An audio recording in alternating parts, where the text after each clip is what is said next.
Assalamualaikum warahmatullahi wabarakatuh. Salam sejahtera bagi kita semua. Shalom, Om Swastiastu, Namo Buddhaya, salam kebajikan. Yang saya hormati Bapak Elva Hermawan selaku dosen public speaking serta teman-teman satu angkatan Ilmu Komunikasi Bina Sarana Informatika yang saya banggakan. Puji dan syukur kita panjatkan kehadirat Tuhan Yang Maha Esa atas nikmatnya yang diberikan kepada kita semua. Di sini saya akan berpidato tentang dampak kuliah daring bagi mahasiswa di tengah pandemi COVID-19. Seperti yang kita ketahui, Indonesia dan banyak negara lainnya sedang menghadapi bencana yaitu wabah COVID-19. Semuanya pun terkena imbas dari pandemik ini, mulai dari perusahaan, pabrik, sekolah, kampus, hingga tempat ibadah pun terpaksa ditutup dan dialihkan di rumah. Kita sebagai mahasiswa pun terkena imbas dari wabah COVID-19 ini. Pada normalnya, semua kegiatan mahasiswa dilakukan di area kampus, tetapi setelah adanya pandemik, semua kegiatan mahasiswa dialihkan di rumah demi memutus mata rantai penyebaran COVID-19 ini.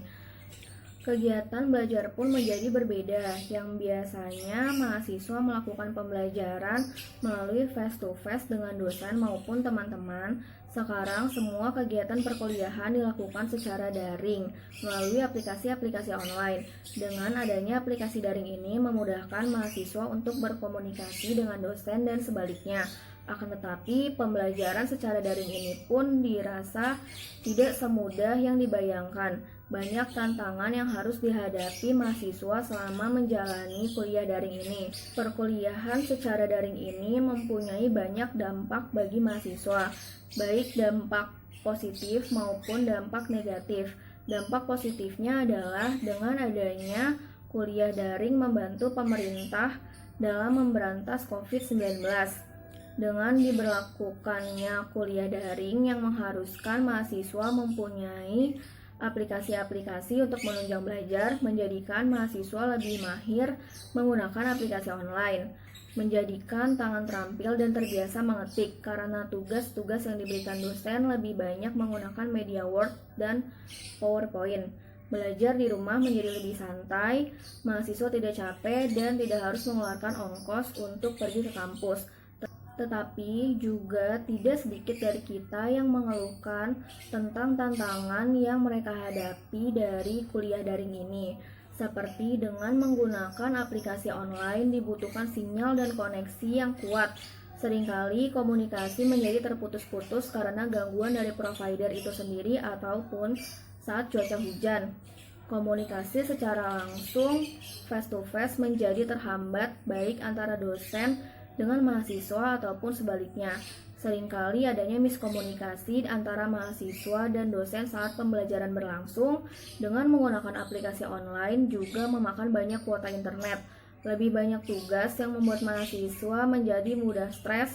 Selain itu, dengan adanya pandemik ini membuat kegiatan-kegiatan bagi mahasiswa tingkat akhir menjadi tertunda, seperti menunda kegiatan sidang dan wisuda sampai waktu yang belum ditentukan. Perkuliahan secara daring ini pun saya rasa kurang efektif.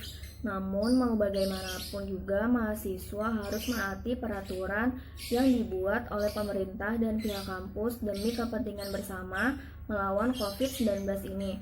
Mahasiswa diharapkan lebih memikirkan solusi dari tantangan perkuliahan daring ini, seperti melakukan kegiatan-kegiatan yang positif di rumah, banyak membaca buku, menonton video-video edukasi, sabar dan tetap semangat dalam menjalani pembelajaran. Jangan jadikan perkuliahan secara daring ini sebagai ajang untuk bermalas-malasan di rumah. Mahasiswa harus lebih aktif menanyakan materi apa yang mereka kurang pahami kepada dosen. Jangan banyak mengeluh karena mengeluh tidak akan merubah apapun. Ingat kata-kata ini, kuliah online ataupun offline hanyalah saluran penyampaian pesan. Inti dari pembangunan ilmu pengetahuan adalah baca, baca, dan baca.